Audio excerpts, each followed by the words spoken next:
Well, where do you think Kirby Smart belongs in the top 10 of college coaches? CBS has come out with new rankings, and I know you can tell it's the middle of May when we do all of this. Where do you think Kirby's ranked? I'm going to go through this for you real quick. At number 1, and you'd have to be a complete moron not to have him here, Nick Saban. Number 2, Dabo Swinney, I think just as a default because of winning 2 national championships in the last 5 years.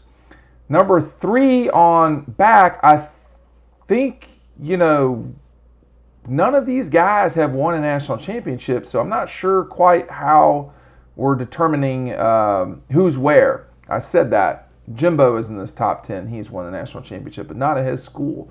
Number 3, Lincoln Riley. Number 4, Ryan Day. Number 5, Brian Kelly. Number 6, Jimbo. Number 7, Kirby Smart. Number 8, Pat Fitzgerald. Easy for me to say. Number 9, Iowa State's Matt Campbell. Pat Fitzgerald, if you don't know who that is the coach at Northwestern. And then number 10, wrapping things up in this top 10, Dan Mullen at the Florida Gators. It's interesting because Kirby actually fell backwards according to CBS in their poll that they did with I don't know who, but I guess reporters. It is interesting that Ryan Day jumped up 6 spots. I don't know, because when you look at this top 10, the only coach in this top 10 that Kirby Smart has not defeated is Nick Saban.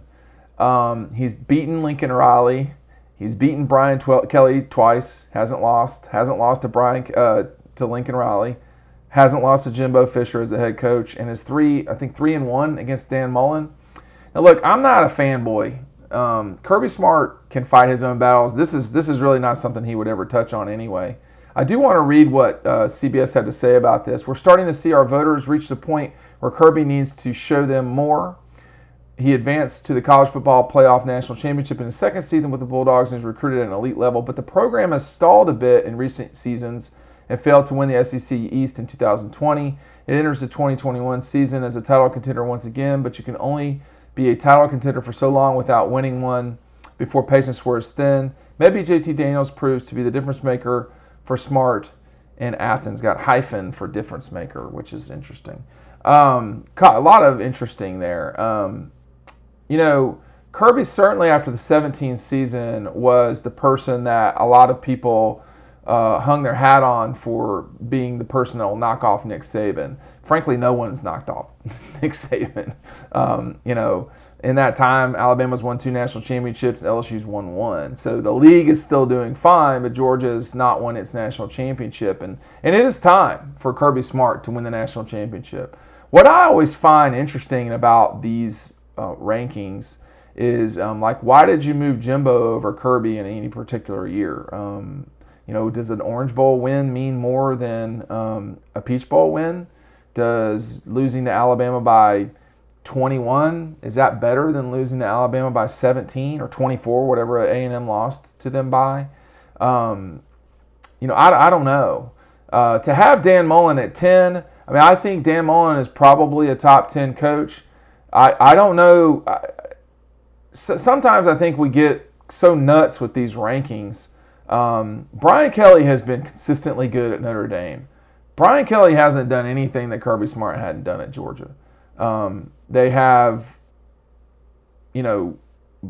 as direct a path as anybody not named Clemson to get into the playoff every year.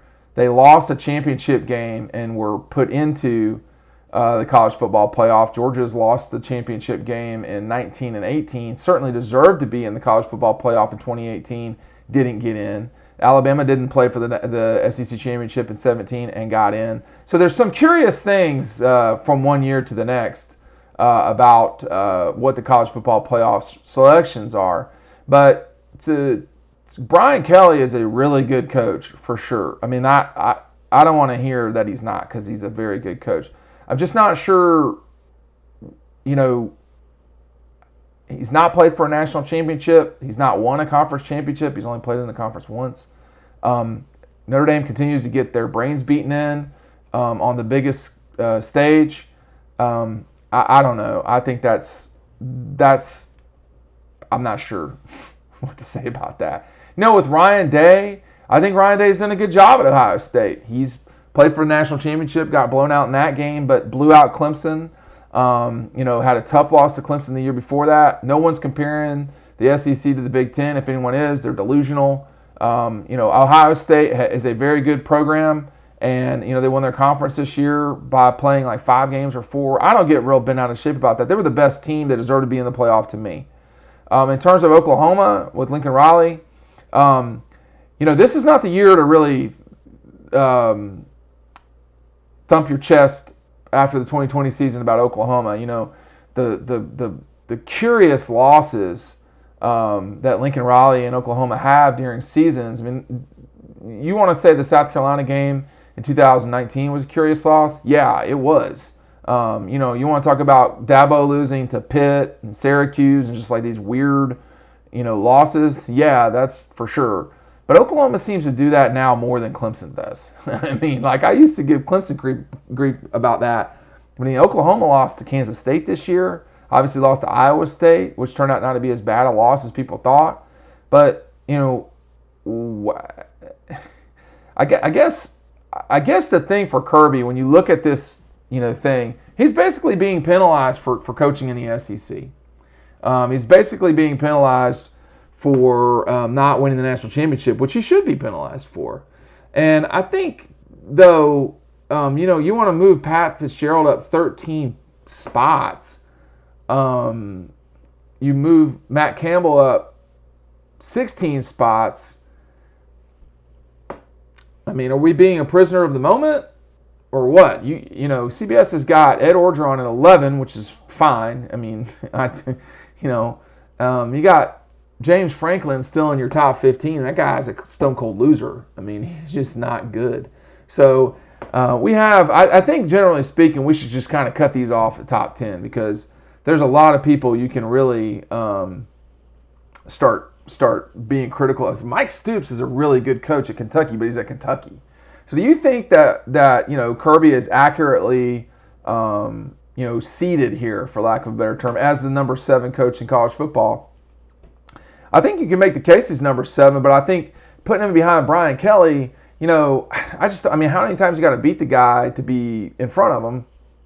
1 win over Jimbo, okay. The win over Lincoln Riley, well, it was an important win, that's for sure. I mean, what has Lincoln done that Kirby hasn't? He's won the Big 12. I mean, the Big 12 has become almost worse than the ACC. Don't at me. It's true. Those two are a real fight for who is the worst conference behind the SEC and the Big Ten. I'm not even going to discuss the Pac-12.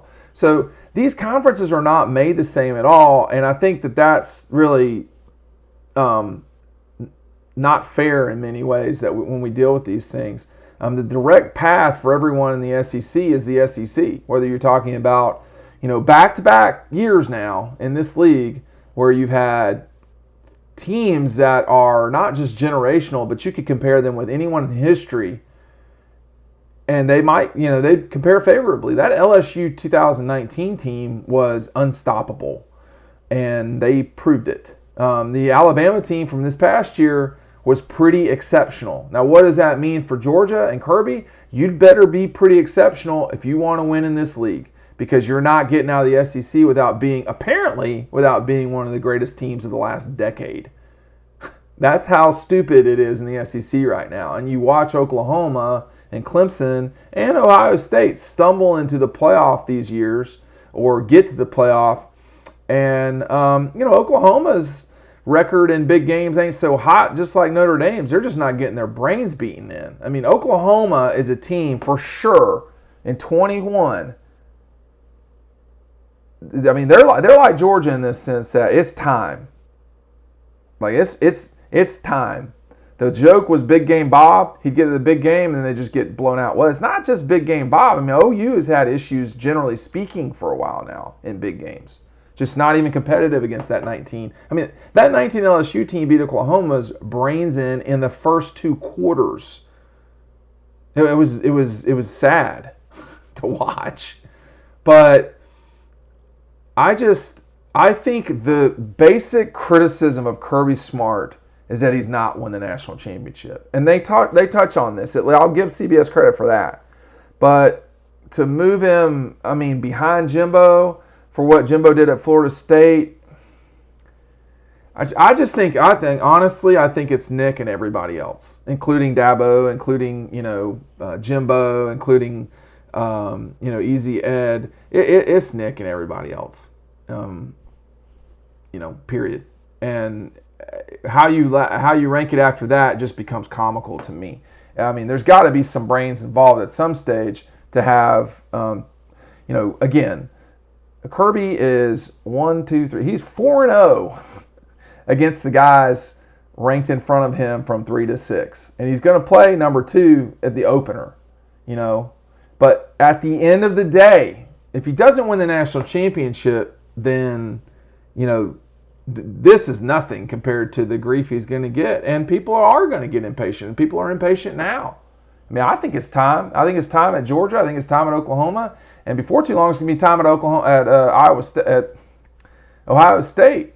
But, it's time at Georgia. And, this is a very good team for Kirby. If he wants to move up sort of these stupid lists, now's a good time. Tell me what you think down below. We'll see you over on the website.